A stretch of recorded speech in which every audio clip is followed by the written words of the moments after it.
Hello, my loves. How does this find you? More specifically, where does this find you? Are you at home? Are you in someone else's home? How does it feel? What is the energy like? What's the environment doing for you? These are the things that we really need to begin to look at. We've entered a space, especially in the spiritual industry, in the self-help space, where, don't get me wrong, more and more people are waking up and just finding this information. But many people are now in the space where it's like, okay, I've done the vision board. I've done the affirmations. I've read all the different things that you're supposed to do in order to manifest. And yet I can't seem to pivot. I'm definitely feeling shifts, and I know that it's better for me to be awake in this way, though it has its moments and I do want to go back to sleep. But overall, I want to keep waking up. I want to keep evolving. I want to keep leaning in to the universal tools that we've been given so that I can maximize my life and my experience here on earth. There is so much more information that's available to us, but it's not really being shown. And that is because, again, there is a lot of information around more of the entry-level gateway things. And if you keep immersing yourself in that, then you are going to feel stagnant. You are going to feel stuck. You're going to start to get tired of affirmations on repeat, of kind of seeing the same thing every single new moon. It's almost like that series that has been on the air for too long, and either you need to just stop watching it or you need to let the network know it's time to cancel this show. It's run its course, right? And so that's where home energetics is such a beautiful opportunity for you to get out of maybe the rut that you've been in when it comes to, creating that next level of your life, to feeling like you are happier, to feeling like you are actually calling in a life that makes sense to you. And so I want to take this time to focus on our home space so that you can recognize where it may be holding you back and what you can do to fix it. And this is the kind of thing that's really is available to all of us. And if I'm completely honest with you, though, it's really only used by people kind of behind the scenes, the elite, people in wealth energetics, individuals that understand that if their home is not in a prime position, if their home is not aligned energetically, then they are going to be set back. They are going to fail. They are not going to be as attuned and available for what it is that they're calling it. So wherever you're listening from, whether it's your home, somebody else's home, you're on the road, let your spirit and your being open up to what I'm about to share as a way to apply it to your home life, to be able to really take what it is that you're looking to accomplish, you're looking to evolve into, you're looking to feel to that next level.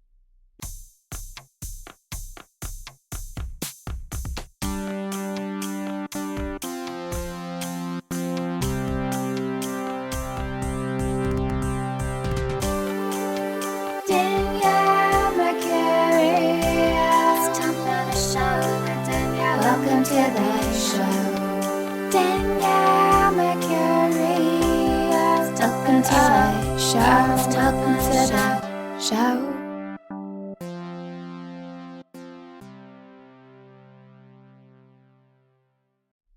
So I feel that we can all identify with those moments where we walked into a space and we immediately knew something was wrong. Something felt off or heavy or weird or strange, maybe even the feeling like something was hovering or watching. It just wasn't the vibe, and you knew right away. And that could have been, walking into a hotel space. That could have been walking into, let's say you went on a few dates with someone and then you go back to their place for the very first time. They have you over for dinner. And as soon as you walk in, you're like, oh, I don't know about this. Oh, something's weird. Something just doesn't feel pleasant, so to speak? How many times have you maybe been in a position where you're looking to buy a home and there wasn't anything specifically to showcase why it wasn't a good fit for you? Maybe even on paper, the home listed out everything you were looking for, but something just fell off.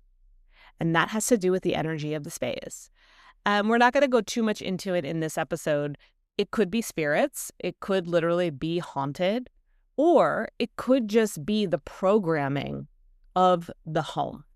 The energy itself is creating a haunting experience. And so it feels like there's something there. But really, it's because the home or the space or the building that you're in has been conditioned in such a way that it's creating that kind of effect. And that's something key. That's why sometimes people will literally have someone come to their home to do a clearing or to remove any spirits or ghosts, and then nothing changes.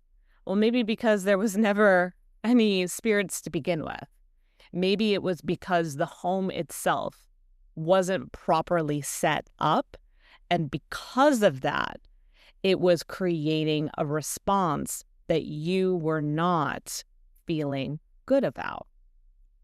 So when we walk into those, and then on the flip side, what a good home feels like because you've walked into some homes or stores or hotels or restaurants, and the energy just feels vibrant. It feels like a breath of fresh air. It feels light and cheery. It feels open. You want to explore. You're like, ooh, what other rooms can I go to here? Where else can I wander over to? That feeling says something about the energetic design of the space and the way that it's been attuned and the ways that it's, been given and responded to a certain imprint that continues to dictate the tone of the space. More than likely, that home, that building, that retail store has clear understanding of the owners or the renters or the individual's vision.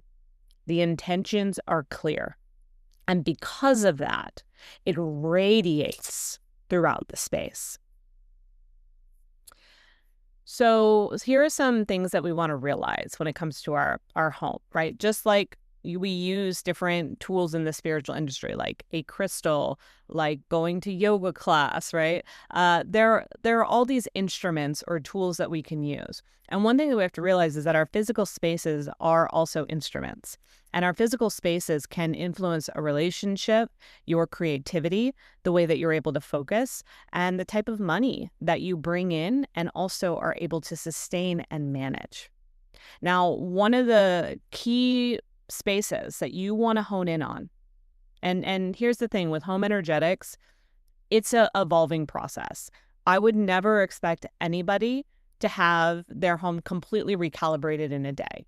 Even if it was a studio apartment, even if it was, a retail store that was literally 300 square feet. It takes time to recalibrate a space because it is a relationship and you are removing things, bringing things back in. It's a lot of trial and error. So I want you to realize that it is a building process. Just like when you meet someone new, it takes time to really get to know them. Same for the space that you're in. But what I want us to start with is the key area that holds back a lot of people without them realizing it. And it's exactly what we were just talking about, the entryway. Right? As soon as you walk in the door, as soon as you walk into a space, you are taking inventory. You are assessing. You are being met with the entry level energy. And if that's not level, if that's not balanced, if that's not clear, then that's going to have a ripple effect throughout the entire property. Okay, you want to think of it as like if you walked in the door and a wave of water came in through the door and the energy was already like, ugh, well, guess what? That water is going to be like murky and seeping around and making its way through the space and flooding it with all that bad juju. And it's just going to carry it throughout. And that's not the currency that we want to mimic. So the entryway is key. It's literally the first place you walk in, so it might as well be the first place that you start with when you're looking to attune and heighten your home. So the energy of an entryway represents first impression. It represents how your space is going to flow. It is able to create the mood and the tone very quickly. Okay. So based on that, you are able to then assess and attune what needs to be tweaked in order to be able to do that further. So the entryway is known as the mouth in feng shui. So it's your mouth to your world, right? You're coming in. What it's doing is it's communicating to you to say, hey, this is a safe space to enter. Or it might be communicating, hey, this isn't a safe space. Get out of here. That's why it's the mouth. It's telling you, yes, come in. No, don't come in, right? Like back in the day that, there were peepholes or like people kind of cracking open the door being like, also kind of doing it from the other way around too. Like if you're the owner of a space, you also have the right to communicate, yes, I want this person on the other side of my entryway to come in because I like their vibes, or no, I don't like their vibes and they are not allowed to come in. So it's the mouth, it's the communication, it's the ability to open up and dictate what it's going to be like. Now, when an entryway is heavy, it's going to make other things that you want to come into your life a little bit more stagnant and harder to get in. If an entryway is blocked, and let's say like when you walk in the door, you're immediately tripping over your shoes. There's a bunch of packages that either need to be returned or you haven't opened yet. You just throw your mail and your coats everywhere. There's just kind of like piles of things that you don't know what to do with. Well, that already is making it harder for the things that you want in your world to enter into your space. So just like your entryway is the mouth in communicating, yes, it's safe to come in, or no, it's not safe, it's also saying that's the other things that you want in your life. Love, partnership, abundance, good health, vitality, safety, etc. So when their entryway has clutter, when it's dark, when it's obstructed, that is going to create a dynamic that isn't going to be favorable. So what do you need to do so that you're not welcoming in more anxiety and more of what you don't want, and instead welcoming in freshness, openness, luxury, right? What do you need to clear? So you're going to take inventory, right? And you're going to look to see, okay, are shoes piled up over here? Is the coat rack so like overflowing with coats that it doesn't even make sense to be a coat rack anymore? Are there leaves all like kind of jammed in around the door frame? Are there cobwebs kind of stuck up in the corners? Is the doorknob dirty? Right? Is there residue freaking on it? When was the last time it's had a good cleanse or a good wipe? Is there a mat at the door? And some people don't like doing welcome mats because they don't want to welcome to them means like we are welcoming in everything. Where I say like, look, you as the owner of the space can decide what you want to be welcoming in and what you don't. And you could even put underneath your welcome mat, like I welcome in, like write a little note, good people. I welcome in abundance.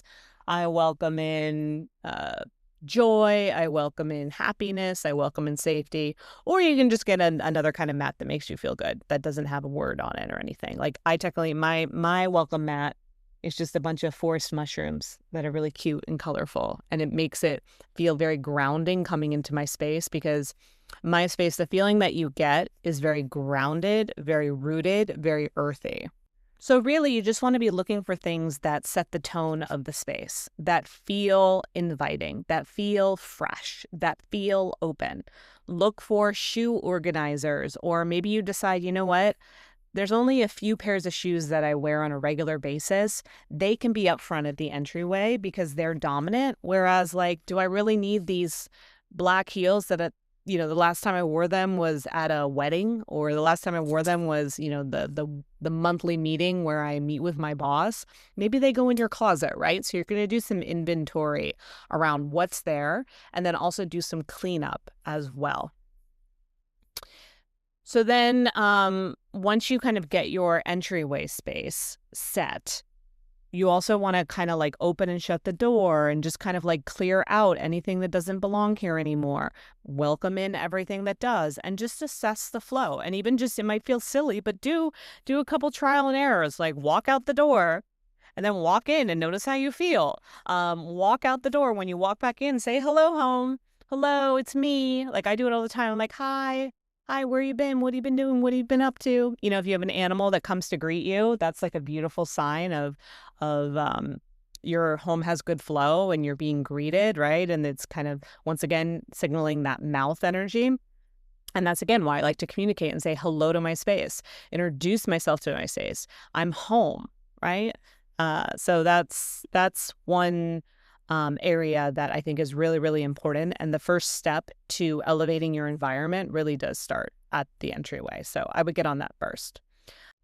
So going off the welcoming energetics of the entryway, we then want to start to look at the more common social spaces. So this may be the living room, the dining room. It could be your office or your kitchen, places where people tend to gather a lot. So in the gathering spaces, whether it's, just you and your cat, or it's, a place where maybe you take clients, or it's a welcoming space where you and your partner or your roommate have meals together, it should be more than a sterile environment. And this is where sometimes interior design takes a wrong turn when it comes to home energetics. So yes, maybe this couch is trending, or maybe this table and chair set is really chic, or maybe this is, what everyone's using when it comes to creating content as their background art.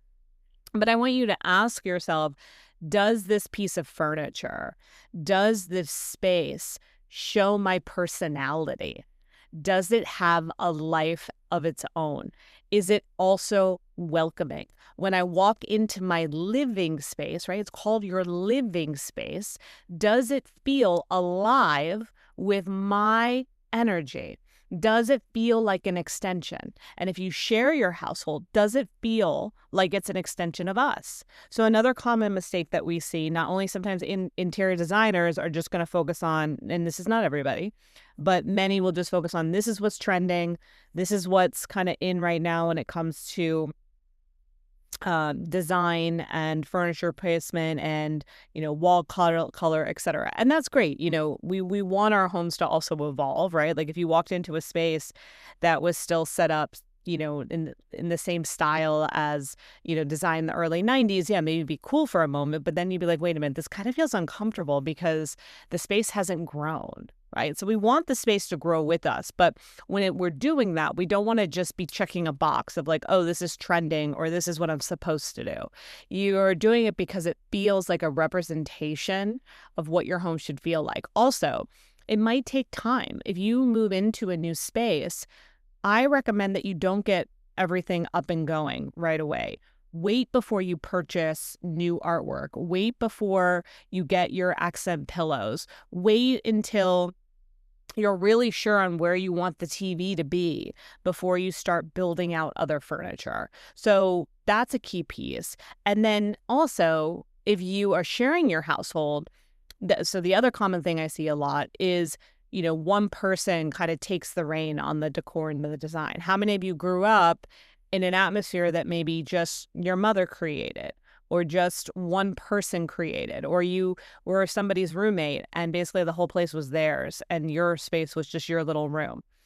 And I'm not saying that someone shouldn't take ownership, and some people are just more naturally gifted or attuned when it comes to design and function and having a taste per se. However, you should still be part of the conversation somehow.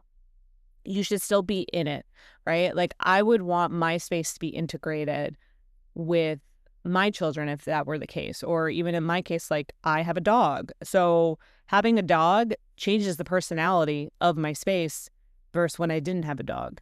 For me, I factored in, okay, what kind of dog bed do I want to get for the living room for Zara, and what color do I want it to be, and how will that blend with everything else? In my office, some of my artwork is Zara, right? How do I want to incorporate that in? And even the one I'm looking at right now, my friend Michelle Maros gifted it to me, and it's Zara wearing glasses and this like very tacky 80s sweater. There's like neon lights behind her. And I'm like, oh my God, I love this. I love this because it's like a reenactment of her.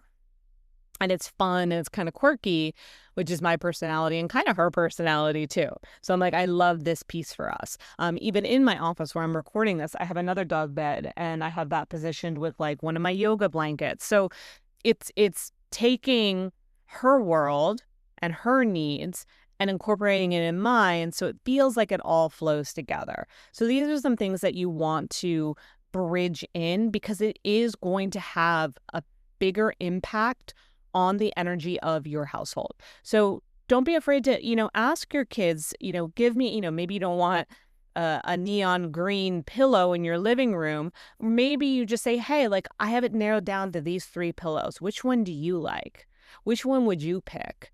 Or we're thinking about painting the walls. Let's all sit down and take a vote for what color we want.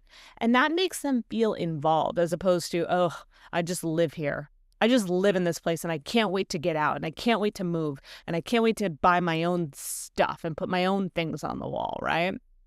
It creates a little bit more interaction. Of course, bridging in other, photos and things that maybe you picked up together on a trip, all of that, right?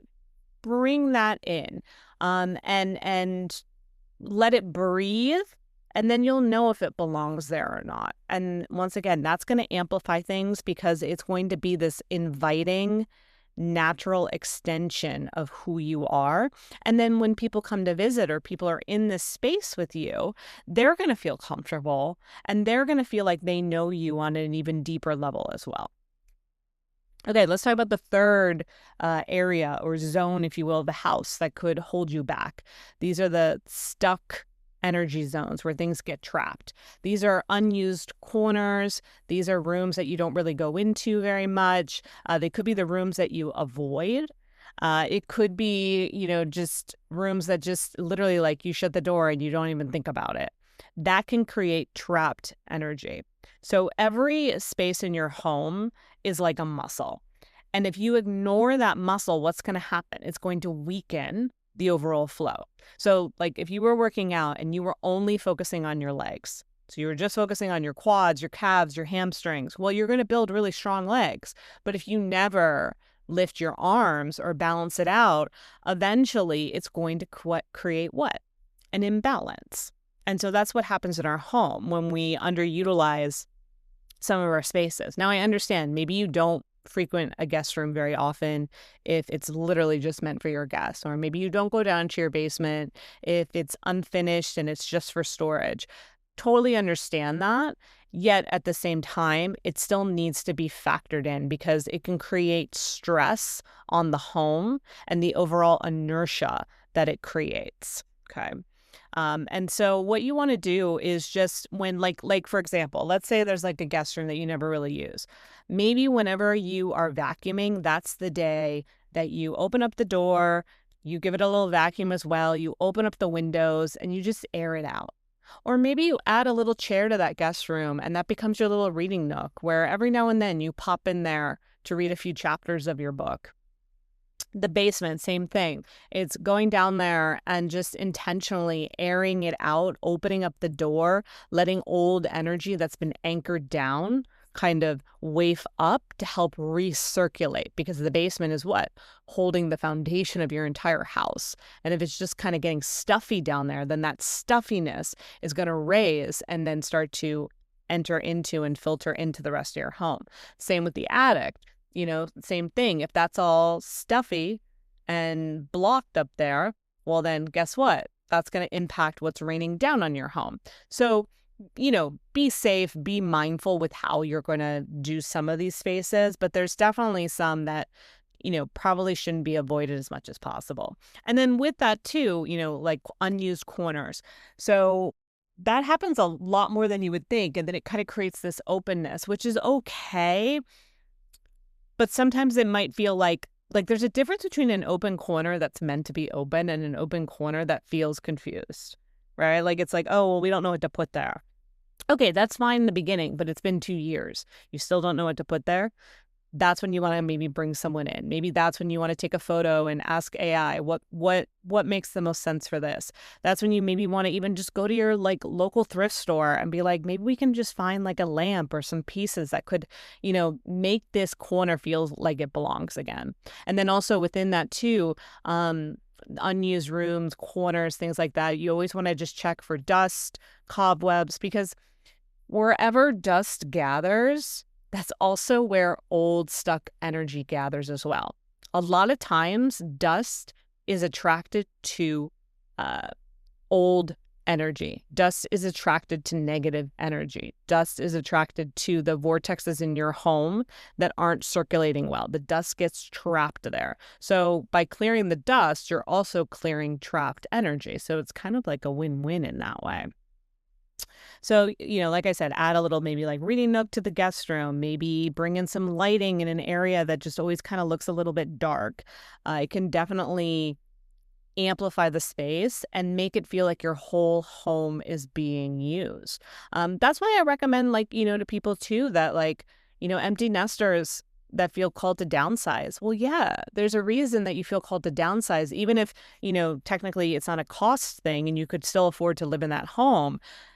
Do you need to live in a home that isn't being used for the same purpose that it used to be, where the rooms aren't being utilized as frequently as they used to be, right? So shifts in lifestyle, job, family, relationships, that may be a call for you to move, and that's okay. That's just saying it doesn't make sense for us to be here anymore based on the current reality of our life. Now, again, if financial situation is keeping you in your current space, well then, okay, how can we rework this? How can we play with it? That's why, I know people are like, oh, I moved out and my parents turned my room into a gym. Okay, great. As long as you're using that gym, right? Or they turned it into a library or, whatever it may be.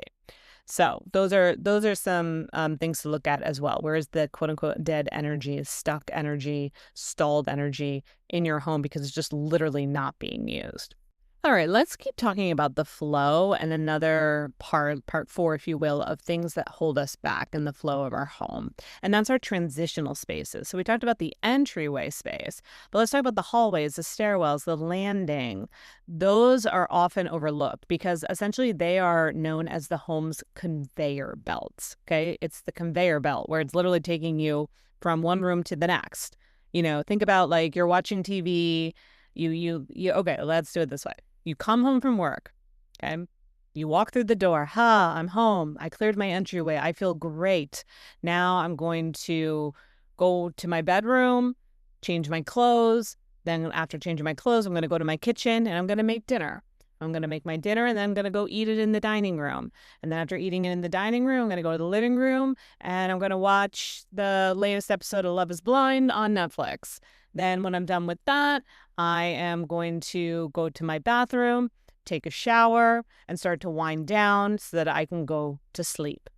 That was transition to transition to transition to transition. How many different lives did you live from the moment you walked in the door? You transitioned out of being at work. You moved into changing your clothes, changing the way that you're expressing yourself, how you're feeling, the textures. Then you're moving into nourishment. Then you're moving into entertainment. Then you're moving into relaxation, cleansing. Then you're moving into sleep. That's a lot of different things that happen throughout just a few hours, right? So with that understanding, then we want these conveyor belts, right? The hallways, the thresholds from room to room to be clear and to be open.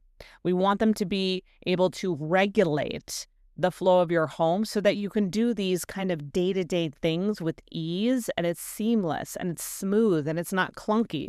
You're not falling over your shoes walking in the door. You're not in your kitchen and it takes you an extra 5 minutes to make your dinner because things are not positioned in the right places.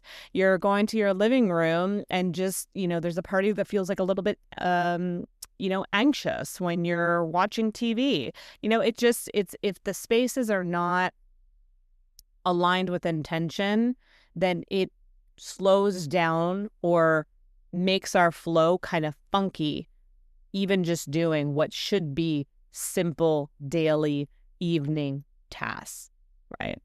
So we want to keep our hallways clear. We want to keep our stairways clear.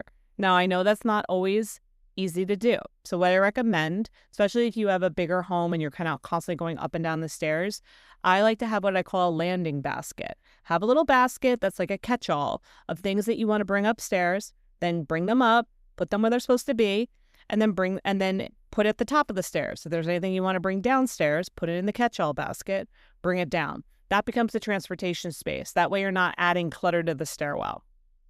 And stairwells are kind of known as portals. You know, when you are ascending up the stairs, you are ascending into higher consciousness. You are ascending into an elevated state. When you are coming down the stairs, you are descending. You are entering into our world. You are coming down. You are grounding. You are entering into the 3D world, if you will. So our stairwells do need to be clean and light and flowing for that. Our hallways, you want our hallways to be open as well so that you're very clear that it's meant for smoothness. It's meant for ease. It's meant for intuitive nature of clarity. And I can use all the words. So our spaces should be open, clear of stagnant energy, and reflective of how we want our space to flow. So I want you to do that. I want you to walk around your hallways. I want you to walk from room to room. I want you to go up the stairs. I want you to go down the stairs and notice how they feel. And if any spaces feel trapped, notice if there's physical clutter, or maybe it needs like a little bit of Palo Santo. I really like to use smudging in these areas and just let the smoke kind of dictate where things may be a little bit trapped, where they might be a little bit stuck, and where it can open up with that smoke. And then the other thing that I would mention around, the home holding you back is you not being clear on what this home is for. What are your intentions? What are your goals? Or are you like, oh, I want to do this, but then I want to do that, or I wanted to go over here and I want to go over there. And don't get me wrong, there's nothing wrong with being multidimensional. There's nothing wrong with wanting to have a lot of interest and wanting to do a lot of things in your life. But what is your immediate focus? How can the house hold space for you? How can it support your goals? Because if you're all over the place with your goals, guess what? It's going to reflect that energy back to you. Literally, the walls absorb your energy. The ceilings hold your intentions. The floors are anchored with your goals. So if that's the case, how are you directly sharing what this home is for, and what this home is supporting, and what this home is growing and building in your life? And the more that you get clear on that, the more things just start to work out. The more you feel comfortable and at ease at home, and the more things come through and opportunities to support you in your home. It is magic in a way. And I believe it's more powerful than your vision board. And so when your home is set up in a way that showcases who you are and who you're becoming, it only is going to magnify that. It is only going to amplify that. An example I have is I cleared a client's home about a year ago, and she was married and divorced, and she had been divorced for a few years. And, that was behind her. And she was very ready to get back into a serious relationship. She had dated some, but just everyone was kind of a dud. It wasn't really going anywhere, going in circles. And she wasn't finding, the biggest thing she said to me was like, Danielle, I want a man that is able to support me and see me in my feminine. I was like, okay, great. So I go to her space. Her bedroom was not reflecting that at all. First of all, you walk in, right next to her bed is a stack of free weights. And next to that is like this cramped dresser. And then her bed is pointed directly where her feet are, basically near this big open window that is sucking all of her energy out. And basically like, have me, world, take me. And then there's on the flip side of the other side of her bed is a Peloton bike. And I'm like, where is the room for the man in this? You have a clunky dresser, you have free weights and a Peloton bike, and you have yourself completely exposed to the world with the positioning of your bed with the windows. We call that the coffin position. And she was like, you're right. This is not set up for me to be supported and to be in my feminine. I was like, I don't think so. So what did she do? She sold her Peloton bike. She was like, I'm not even using it. She moved the free weights to another area in her home. She got brand new bedding. She bought a new dresser that was streamlined and open. She repositioned her bed so that the windows were flush up against the side. Also got brand new curtains that were heavier and thicker to support kind of the veil of her bedroom and the outer world. She did all of these things, and within a few months' time, met someone that she is still currently dating and in a committed, serious relationship with. Is that because she changed her bedroom? You tell me. However, I truly believe that when we dictate to our home what we want and we position our home to match that, it has no choice but to welcome it in. So the bottom line in all of this isn't just about bringing in new furniture or, paying an interior designer to make your home, quote unquote, more beautiful. It's about being intentional. It's about making subtle, small changes. It's about noticing the direction of the energy and how it flows, about noticing your daily habits, about noticing how you feel in the space and alchemizing from there. And I promise you, if you start to do these things, you'll see less and less that your home is holding you back, more and more the life that you want, and finally feeling like you're getting out of maybe that spiritual trap door that you found yourself kind of stagnant in and thriving again and blossoming and feeling that you felt when you first spiritually awakened. So try this out. If you need a little bit more help, I have a free frequency checklist. Basically, you'll download the checklist and it will take you through each of your rooms so that you can assess the frequency, what's going on, and make more of the changes that we discussed. So you can get the link for that in the show notes. And if you are looking for someone to come in and work with you in person, I'm your girl. Or even remotely, we can totally do it via Zoom. I've had so much success doing it that way in taking inventory. And I know it's a vulnerable process. So let me in your world in this way, because I'm going to be coming in. It's not going to be perfect. It's not going to be tidy. And I am going to be calling you out on things, but I'm also going to be showing you what works. And I'm going to be showing you how to make the changes that you need to make the most to allow your life to, once again, not hold you back, but lead you forward.